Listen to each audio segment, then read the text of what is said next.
bienvenidos a esta nueva edición de Recreo. En el programa de hoy queremos reflexionar sobre la identidad y misión del educador católico, iluminados por la charla que el presbítero Walter Paris brindó en las jornadas provinciales del educador, realizadas en distintos puntos de nuestra provincia, aquí en Concordia, en el Instituto de Profesorado Concordia. Quédate con nosotros que ya volvemos.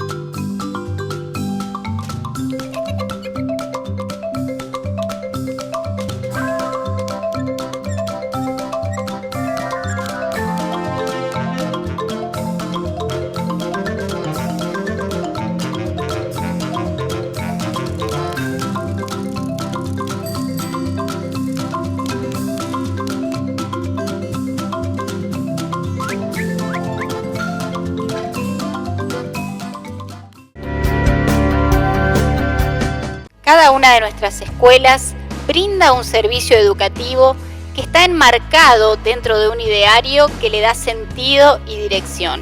Sobre este aspecto nos ilumina el padre Walter Paris.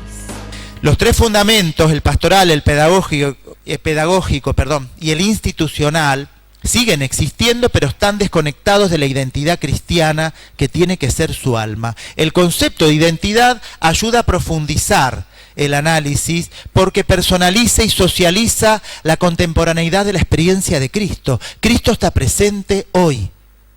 ¿Cómo me identifico con Cristo presente hoy? En vez de dirigirnos a las estructuras, la pregunta va dirigida a la persona, al sujeto, a vos y a mí. Acá el problema no es la estructura cristiana. Acá está el problema es cómo acontece Cristo a través nuestro, para nuestros chicos y para nosotros mismos, porque también somos un acontecimiento mutuamente.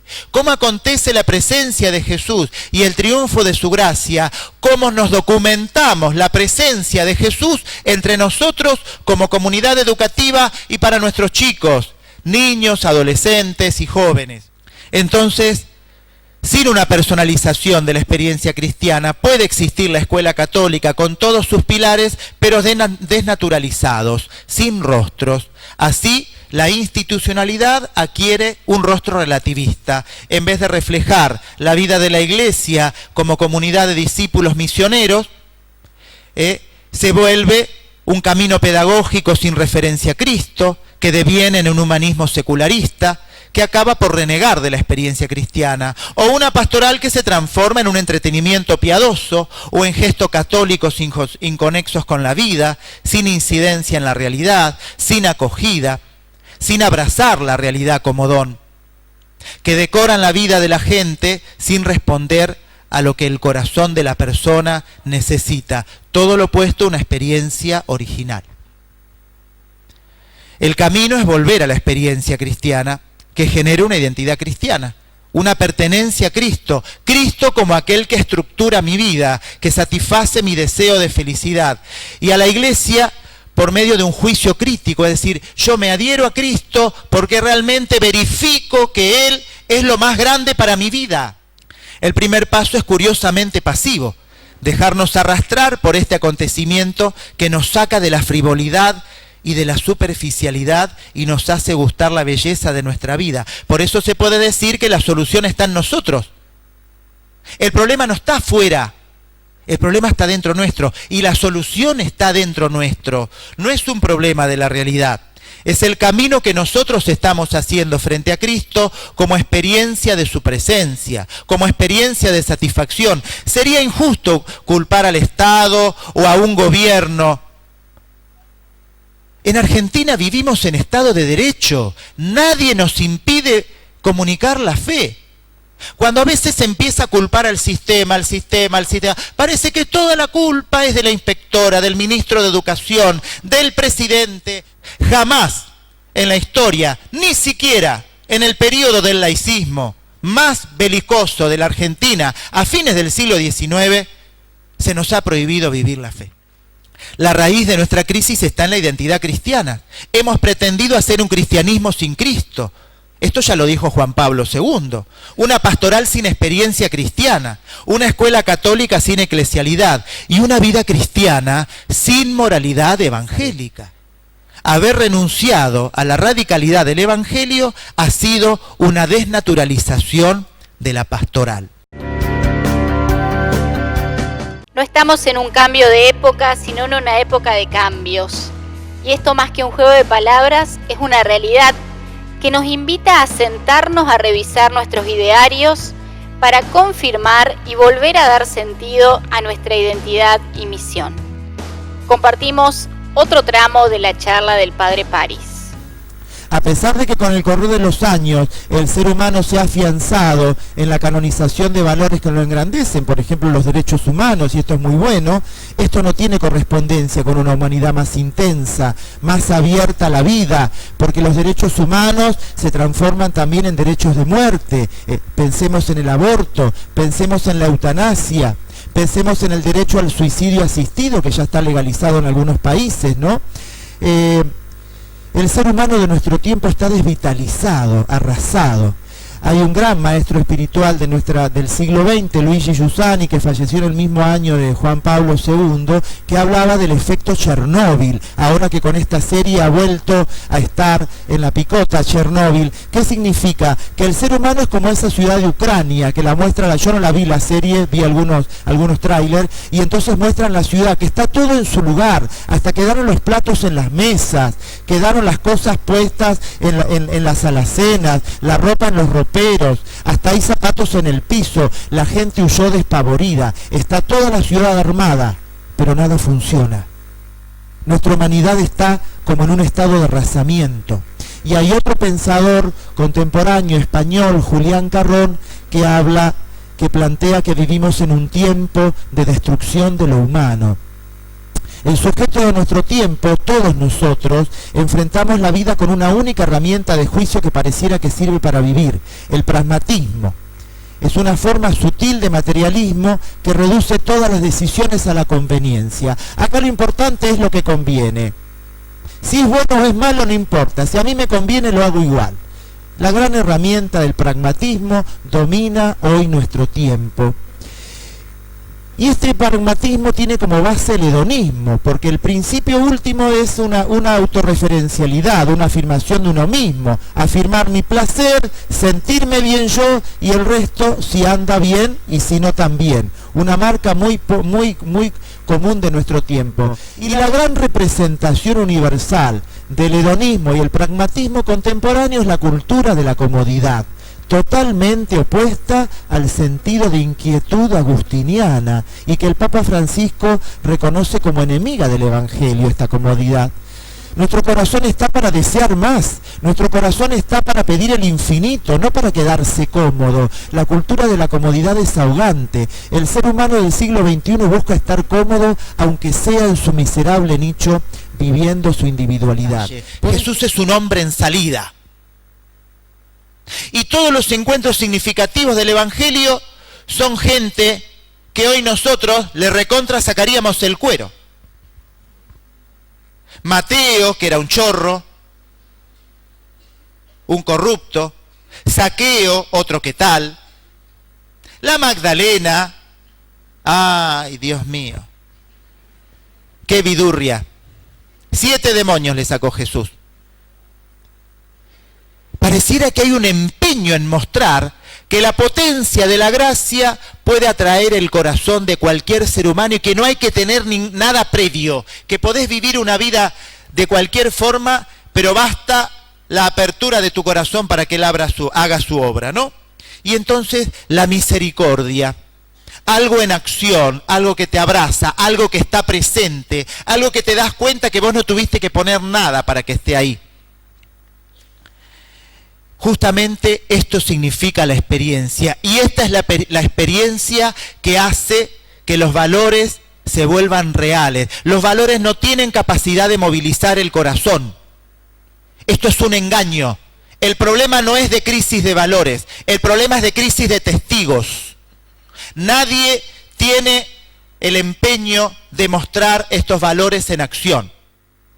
Y entonces, el problema no es la realidad, sino que la realidad desnuda los problemas que nosotros tenemos.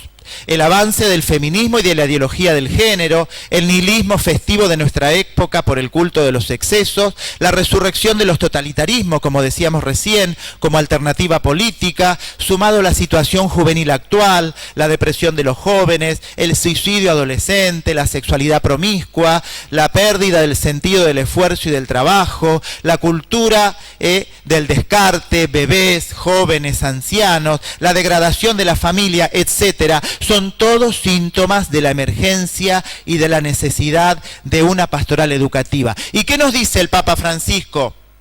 ¿Tenemos que volver a proponer los valores cristianos? No. El Papa Francisco nos dice, tenemos que volver a Cristo. Trabajar juntos con un espíritu de sinodalidad da sentido y coherencia a nuestra labor, haciendo de nuestras aulas verdaderos espacios de encuentro, promoción y desarrollo. Sobre estos puntos sigue profundizando el Padre París. Sin embargo, cuando nos preguntamos por la pastoral educativa, enseguida afloran nuestras urgencias. ¿Qué cosa hacer con los chicos? ¿Qué proponerles a los jóvenes? Y frente a ello, la respuesta más rápida, tenemos que educar en valores. Los valores en sí mismos no tienen la capacidad de movilizar. Lo que te moviliza es un acontecimiento. Lo que te moviliza es un acontecimiento. Y esto deja al descubierto la raíz del problema. Cuando nos preguntamos por la pastoral educativa como actividades para hacer con los adolescentes, o una materia para reforzar valores, o proyectos solidarios, estamos equivocando el punto. Todo esto es valioso, pero como consecuencia, por sí mismo no alcanza. Multiplicar actividades no alcanza. Necesitamos volver a la experiencia que hace reales estos valores. Entonces, cuando nos planteamos una pastoral educativa, la pregunta es, no qué tengo que hacer con los chicos, sino qué significa Cristo para nosotros, qué significa Cristo para ustedes. Un docente que está en una escuela católica es un docente que tiene deseos de hacer pastoral. No de enseñar biología, matemática, geografía, historia, de hacer pastoral. Podés enseñar historia o enseñar geografía o incluso matemática y comunicar a Cristo.